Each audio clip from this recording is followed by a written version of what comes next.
자, 이 무렵이 되면은 이제 대한제국의 상황은 껍데기만 남아있는 상태였어요. 그래서 1910년 8월이 되면 이제 나라는 완전히 일본 제국의 병합이 되는 상태였기 때문에, 근데 이제 이 시기까지도 마지막까지 저항을 했었던 인물이 있었는데, 이제 그게 안중근이라고 하는 이제 젊은 청년이었고, 이게 뭐 단순한 사건 아니라는 거는 여러분들이 너무 잘 알 거야. 왜냐면은 요새 또 현빈 주연의 그 하얼빈이라고 하는 영화 때문에 엄청 또 주목받고 있는 그런 이제 사건인데, 일본에서 이름도 알려지지 않은 이 안중근이라고 하는 이제 젊은 청년 하나가 당시 이 이토 히로부미는 엄청난 영향력이 있는 사람이었지. 그러니까 뭐 여러분들 머릿속에 일본 총리다라고 하면은 그래도 기억하고 있는 인물이 뭐 아베 총리 정도는 알 거야. 그러니까 당시에도 이 일본 제국 하에서 역대 이제 총리를 4번이나 거친 이제 그런 아주 거물급이었어, 정계에. 그리고 일본 근대화의 초석을 다지면서 이끌고 있었던 근대화의 막 대부 막 이렇게 여겨지는 인물이었기 때문에 엄청난 저 인물을 사살했다라는 사건은 일본 열도를 완전히 이제 뒤흔드는 사건이었지. 그래서 이제 여러분 그 영화가 이제 어떤 부분에 포인트를 잡아서 이제 전개한지는 쌤이 잘 모르겠지만, 당시에 이제 이 안중근 의사의 조금의 어떤 그 캐릭터? 출생? 뭐 이런 걸 좀 이야기를 하면 집안 꽤 유복했어. 그래서 아버지가 황해도에서 손꼽히는 부자였어요. 그러니까 유복한 환경에서 그렇게 기득권이었고 지주였고 돈도 많았고 그러다 보니까 약간 좀 보수적이었겠지. 당시 동학농민군들 이 운동이 막 벌어졌을 때 이들은 막 지주타도 막 이런 걸 외치니까 막 그 체제를 흔들려고 하고 이러니 이들은 좀 잠재워야 되는 존재들인 거야. 그래서 이제 토벌군이 막 꾸려지고 했을 때 아버지가 여기에 합류해서 막 이들을 저지시키는 역할을 하기도 했었어. 그리고 또 이제 당시에 이 국가에서 개화 정책을 막 활발하게 펼치고 있을 때였기 때문에 그런 국가의 사업이나 이런 것들이 있을 때 같이 합류해서 개화 정책에 대해서 논의하기도 했었고, 또 당시에 그 개화라고 하는 거, 근대라고 하는 거는 일본이 먼저 앞서서 이제 그런 걸 추진하고 있었기 때문에 그게 되게 우리한테 이상적인 모습으로 다가오고 그걸 우호적으로 바라봤던 젊은 관료들이 많이 있었단 말이야. 그래서 역시나 그러니까 그게 우리가 생각하는 뭐 반민족 행위자 이런 것이 아니라 그런 어떤 친일적인 인사들이 많이 있었어요.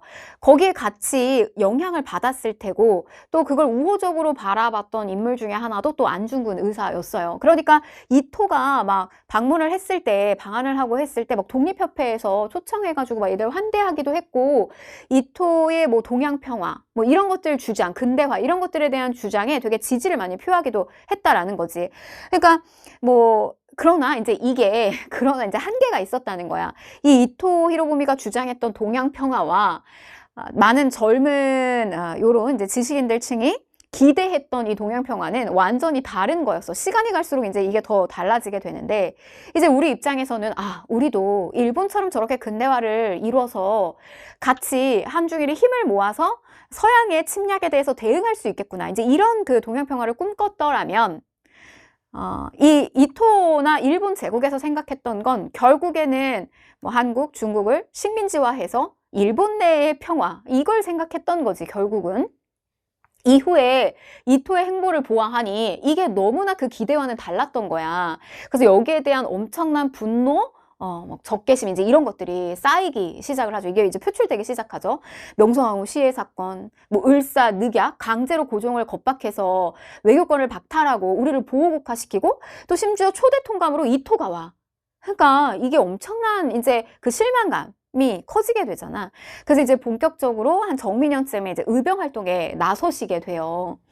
그러니까 이분은 안중근 의사는 이렇게 좋은 집안에서 자랐고 그런 교육을 잘 받았던 인물이기 때문에 애국 계몽, 우리가 교육이나 산업 이런 부분에서 실력을 키워서 같이 뭐 이제 서양이 가지고 있는 체제만큼 우리도 실력을 키우자라고 하는 입장에도 있으셨던 분이에요. 근데 거기에 대한 한계를 느꼈을 것이고, 그래서 결국 이제 무력적인 투쟁에 나서시게 된 건데, 사실 그 기질 자체는 무인적 기질도 있었어. 어렸을 때 막 이렇게 일화들을 보니까 그 뭐 안흥칠 역사 옥중에 쓰신 자서전이 있어요. 보니까 막 술 먹고 뭐 춤추고 노래하고 뭐 기생집 드나들고 이런 것도 좋아 즐겨 하셨었고, 또 아버지가 이제 어렸을 때 안중근 의사가 너무 말도 빠르고 좀 거칠었던 거야. 그러니까 도덕군자형의 모습, 이런 모습은 아니야. 전형적인 선비 모습이 아니고 약간 걸걸했던 거야.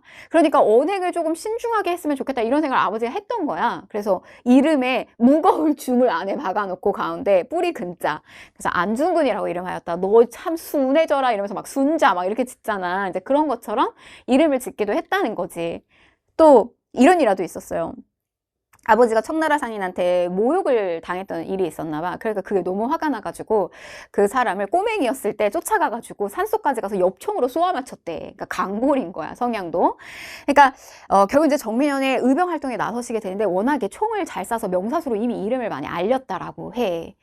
200여 명을 몰고 다닐 정도로 위세가 대단했고, 이제 그때 만났던 의병들이, 이제 이 사진이 여러분 너무나 유명하잖아. 이 네 번째를 자르면서 그 피로 태극기에 대한독립을 맹세했었던, 그 단지동맹을 맺었을 때 만났던 그 동지들은 이 의병 활동을 하면서 만났던 사람들이 좀 대다수였고, 근데 이제 이런 장면을 또 생각해 보면 이게 진짜 보통의 범인이 할 수 있는 일은 아니잖아. 정말 내 개인의 이익을 위해서 하는 행동이 아니고 어떻게 할 수 있을까 싶어, 사실.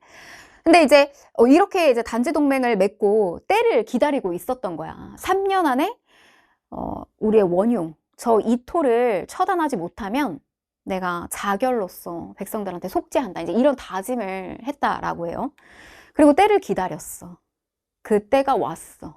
그게 바로 이제 1909년 10월 26일이었던 거예요. 그래서 그 다음 뒷내용은 하얼빈에서 영화에서 그거를 조금 더 달래주기 위해서 그런 편지를 썼는지는 모르겠지만 목숨을 구걸하지 말라 그래, 마지막까지.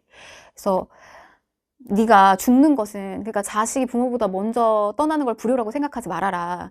너는 개인의 죽음이 아니고 2천만 동포의 서름을 안고 가는 것이다. 라는 편지를 남겨요. 그리고 안중근 의사가 마지막으로 죽을 때 입는 그 한복을 곱게 만들어서 보내. 그러니까 죽음을 담대히 대하라 이 얘기야. 근데 있잖아요, 여러분, 어떤 부모가 진짜 자식은 자기의 유전자를 받은 내 DNA잖아. 미님이라고. 그래서 이 자식이 아프면 나도 아프고 자식이 죽으면 부모도 죽는 거야. 근데 자기 자식한테 누가, 사형 선고 받은 자식한테 이 죽음을 담대히 받아라 이런 이야기를 누가 할 수 있겠냐고. 그래서 이거는 그래서 쌤이 생각한 게, 이게 어떤 그 안중근 의사의 뭐 개인적 기질 막 이런 것도 이야기했고 막 영웅에 대한 이야기도 했지만 그냥 그런 생각을 해요.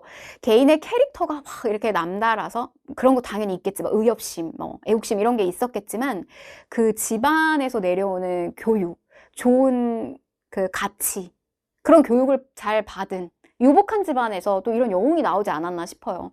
그래서 보면 이런 집안이 이렇게 개인으로 끝나지 않는다. 안중근 의사의 동생, 사촌, 조카들이 다 독립운동에 나서요.